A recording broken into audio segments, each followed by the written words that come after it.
So guys, इस video में हम लोग देखते हैं कि कैसे आप वर्डप्रेस के डैशबोर्ड को एक्सेस कर सकते हैं। इसका मैं एक ओवरव्यू आपको दे देता हूँ। इसके बाद फिर एक थीम भी हम लोग इसमें इंस्टॉल करेंगे। जनरेट पेज थीम हम लोग जनरली यूज़ करते हैं। मोस्ट ऑफ द पीपल इसी थीम का यूज़ करके अपना ब्लॉग वेबसाइट सेटअप करते हैं। बाकी सर्विस बेस्ड वेबसाइट के लिए हम लोग प्रीमियम जो है डोमेन होस्टिंग का यूज़ करेंगे। फ्री ऑफ कॉस्ट में यूज़ करने पे कुछ कुछ इश्यूज़ भी आते हैं। जैसे आप देख सकते हैं ये जो है वेबसाइट नॉट सिक्योर है, क्योंकि अब फ्री ऑफ कॉस्ट जो है हम लोग डोमेन होस्टिंग यूज़ कर रहे हैं, इस वजह से नॉट सिक्योर यहाँ पे दिखा रहा है। हम जब होस्टिंगर से या फिर किसी भी अच्छे होस्टिंग प्रोवाइडर से जब हम लोग वर्डप्रेस इंस्टॉल करते हैं ना, तो हमको जो SSL certificate free of cost मिल जाता है। एक्चुअल में जब हमारे वेबसाइट में SSL सर्टिफिकेट एक्टिवेट रहता है तो ये जो है सिक्योर होता है, जैसे कि बाकी वेबसाइट्स हैं, जैसे आप यहाँ पे देख सकते हैं ये सिक्योर दिख रहा है ना। तो चलिए देखते हैं इसका डैशबोर्ड का ओवरव्यू क्या है। देखो, सबसे पहले तो हमको होम वाला सेक्शन मिल जाता है, जो आपका वेबसाइट का डैशबोर्ड का ही सेक्शन होता है। पोस्ट वाले सेक्शन में हम ब्लॉग पोस्ट वगैरह क्रिएट करते हैं। जितने भी हम लोग आपने ब्लॉग वाली वेबसाइट देखे होंगे जिसमें कुछ इन्फॉर्मेशनल कंटेंट डाले होते हैं, इसमें देखो आप हेलो वर्ल्ड करके एक डेमो पोस्ट डाला हुआ है। इसको मैं व्यू करके देखूंगा तो ये इस प्रकार से कुछ दिख रहा है। आप चाहो तो न्यू पोस्ट क्रिएट करके हम लोग यहाँ से पोस्ट वगैरह क्रिएट कर लेते हैं।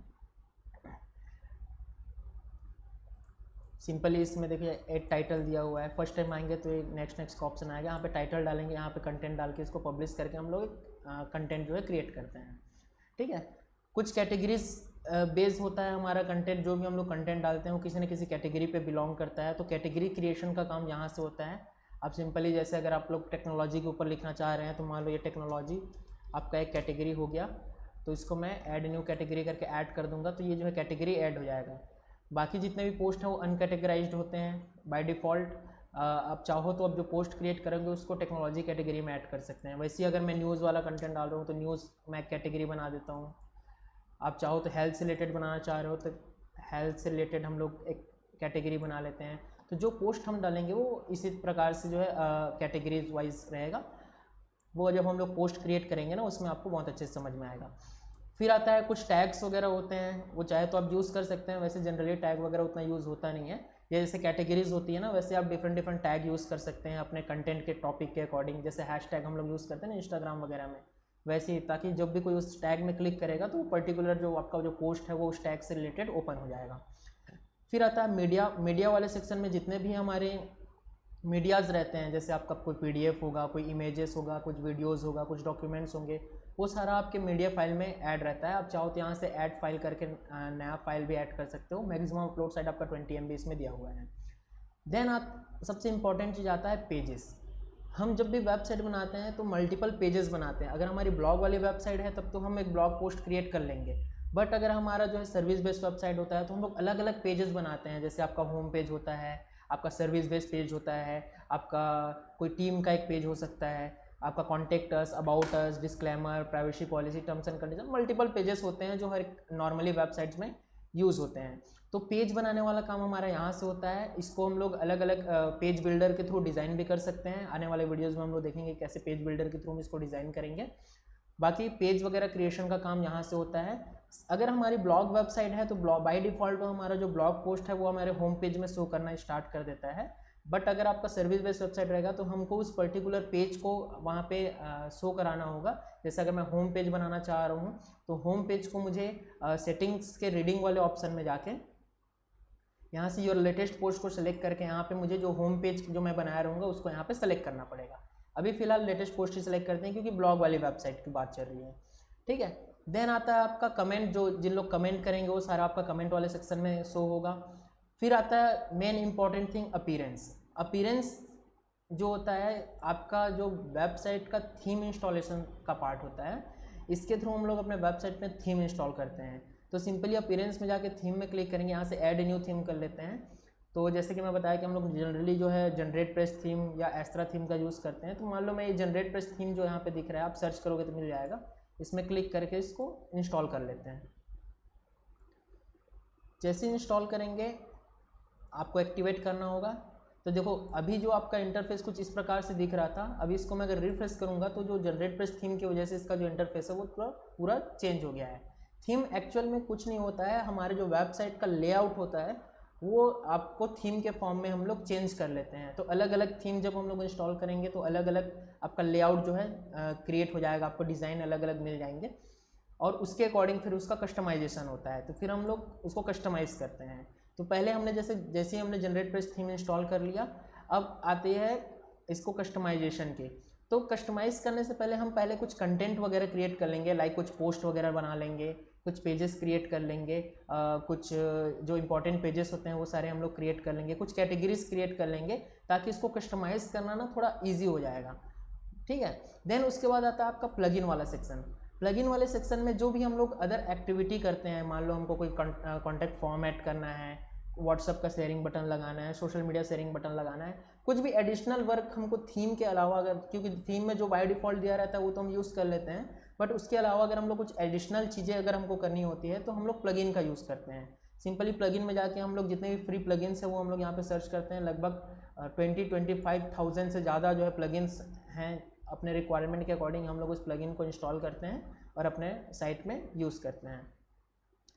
देन आता आपका यूज़र जो है, आपने मान लो अपने ब्लॉग वेबसाइट के लिए मल्टीपल ऑथर्स क्रिएट करके रखे होंगे या अपने वेबसाइट का कोई अदर ऑनर क्रिएट किया होगा, तो यहाँ पे हम लोग यूज़र क्रिएट कर लेते हैं।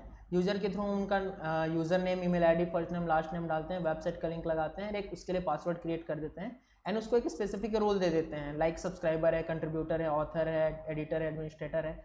जैसे अगर मैं इसको ऑथर दे देता हूँ तो हमारे सिर्फ पोस्ट वाले सेक्शन को ओपन कर सकता है और लॉगिन करेगा, उसके बाद पोस्ट वाले सेक्शन में जाके पोस्ट वगैरह का काम वो कर सकता है। अगर मैं एडिटर कर दूंगा तो हमारे जो पुराने पोस्ट वगैरह हैं उसको भी वो एडिट कर सकता है, चेंजेस कर सकता है। अगर मैं एडमिनिस्ट्रेटर कर देता हूँ तो पूरा का पूरा जो है एक्सेस आपके वर्डप्रेस का उनके हाथ में चला जाता है।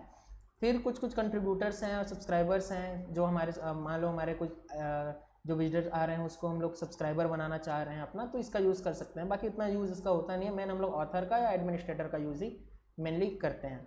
ठीक है। तो यहाँ से आप यूज़र्स वगैरह भी क्रिएट कर सकते हो। उनको ईमेल पे एक लिंक चला जाएगा, जैसे लिंक पे क्लिक करेंगे वहाँ से वो लॉगिन कर लेंगे। तो जैसे हमने लॉगिन किया है सेम टू सेम उनका इंटरफेस ओपन होगा, बस वो अपना पोस्ट वाले सेक्शन बस एक्सेस कर पाएंगे अगर आपने इसको ऑथर वाला रोल दिया हुआ होगा।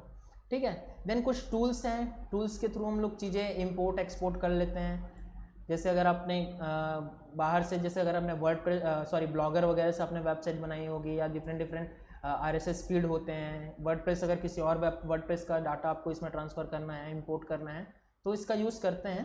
बाकी हम लोग अदर जो प्लगइन वगैरह यूज़ करके भी बैकअप ले लेते हैं। WP माइग्रेशन एक बेस्ट प्लगइन होता है, उसके थ्रू हम लोग अपना माइग्रेशन कर लेते हैं, मतलब बैकअप ले लेते हैं। उसके बाद फिर जहाँ भी हम चाहें वहाँ उसको इंस्टॉल करके वापस से इंपोर्ट करके हमारे थीम को पूरा इंपोर्ट कर लेते हैं।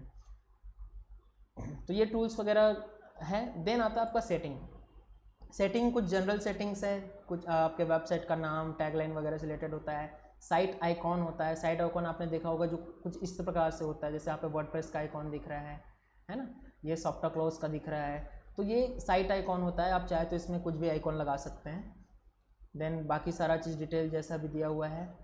टाइम, साइट का लैंग्वेज जो है आप इंग्लिश से रखेंगे। टाइम जोन आप अपने अकॉर्डिंग इंडिया का सेलेक्ट कर सकते हैं, जैसे इंडिया का 5+5:30 होता है, तो ये UTC +5:30 इंडिया का टाइम जोन है। बाकी आप डेट टाइम को किस फॉर्मेट में आप रखना चाह रहे हैं वो आपके ऊपर डिपेंड करता है। वीक स्टार्ट ऑन मंडे, सही है, सेव चेंजेस कर देते हैं। ठीक है। देन उसके बाद कुछ रीडिंग से रिलेटेड ऑप्शन आते हैं, जो मैं बताया था कि अगर आपने मल्टीपल पेजेस बनाए हैं, अब आप चाह रहे हो कि आपका जो होम पेज है, लाइक जैसे ये होम पेज है, होम पेज में जो पेज आपका दिखे, क्योंकि हमने यहाँ से मल्टीपल पेजेस क्रिएट किया था, है ना। यहाँ पे हम लोग home page, about us, contact us, multiple page create करेंगे। तो मान लो हम होम पेज को फर्स्ट में दिखाना चाह रहे हैं, तो सिंपली हम लोग सेटिंग के रीडिंग वाले ऑप्शन में जाते हैं, वहाँ से स्टैटिक पेज को सेलेक्ट करके जो भी होम पेज में हमको पेज दिखाना रहता है वो हम लोग दिखा देते हैं। बाकी एक पेज में कितने ब्लॉग पोस्ट दिखाना है, फुल टेक्स्ट रहेगा, एक्सेप्ट रहेगा, मतलब आधा दिखाना है या पूरा टेक्स्ट दिखाना है, तो ये कुछ सेटिंग्स वगैरह है। राइटिंग वाले सेक्शन में जाते हैं तो हमारा जो है बाय डिफ़ॉल्ट जो पोस्ट है वन कैटेगराइज होता है, पोस्ट का फॉर्मेट स्टैंडर्ड है, इसमें आपको कोई छेड़खानी करने की ज़रूरत नहीं है, जैसा है वैसे ही रहने देना है ना। डिस्कशन वगैरह को भी जैसा है वैसे ही रहने देना है, आपको ऐसा कुछ इसमें छेड़खानी करने की ज़रूरत पड़ती नहीं है। मीडिया से रिलेटेड जो है आपका विड्थ, हाइट, ये भी बाय डिफ़ॉल्ट जैसा है वैसे ही रहने देना है। परमालिंक जो होता है आपका एक URL होता है, जैसे हम लोग कोई भी, जैसे हमने ये हेलो वर्ल्ड का जो ब्लॉग पोस्ट है इसको हमने ओपन किया हुआ है, तो यहाँ पे देखो एक डेट दिया हुआ है एंड हेलो वर्ड दिया हुआ है। तो हमको तो ऐसे डेट और हेलो वर्ड नहीं देना, हमको सिंपल जो हमारा पोस्ट का नेम है हेलो वर्ड है वो यहाँ पे शो होना चाहिए विदाउट डेट लिखा हुआ। तो वो हम लोग अपने अकॉर्डिंग कस्टमाइज कर सकते हैं। जैसे डेट एंड नेम दिया हुआ है तो इस वजह से यहाँ पे डेट और नेम टाइप से दिखा है। हम सिंपली पोस्ट नेम सेलेक्ट करके इसको सेव कर देते हैं। तो इससे हुआ क्या कि जो हमारा जो URL है इसमें डेट नहीं दिखेगा, क्योंकि डेट जो है वो थोड़ा उतना अच्छा नहीं लगता है। अगर मैं नया टैब में जाके इसको फिर से ओपन करूँगा ना तो यहाँ पे देखो हेलो वर्ड करके जो डेट वाला सेक्शन था वो हट गया है। तो ये परमालिंक में हम लोग ये पोस्ट नेम रखते हैं, ज़्यादा अच्छा होता है। चाहो तो आप अपने अकॉर्डिंग इसको डिज़ाइन कर सकते हैं, बाकी पोस्ट नेम जो है बेस्ट होता है। तो ये पूरा वर्डप्रेस का एक ओवरव्यू था। नेक्स्ट वीडियो में हम लोग देखेंगे कैसे आप एक थीम को कस्टमाइज़ करेंगे, उसके रिक्वायरमेंट के अकॉर्डिंग जो प्लगइन्स वगैरह रहता है वो कैसे आप इंस्टॉल करेंगे, वो सारा चीज़ आपका हमारा जो नेक्स्ट वीडियो में है वो हम लोग देखेंगे। तो मिलते हैं नेक्स्ट वीडियो में। Thank you.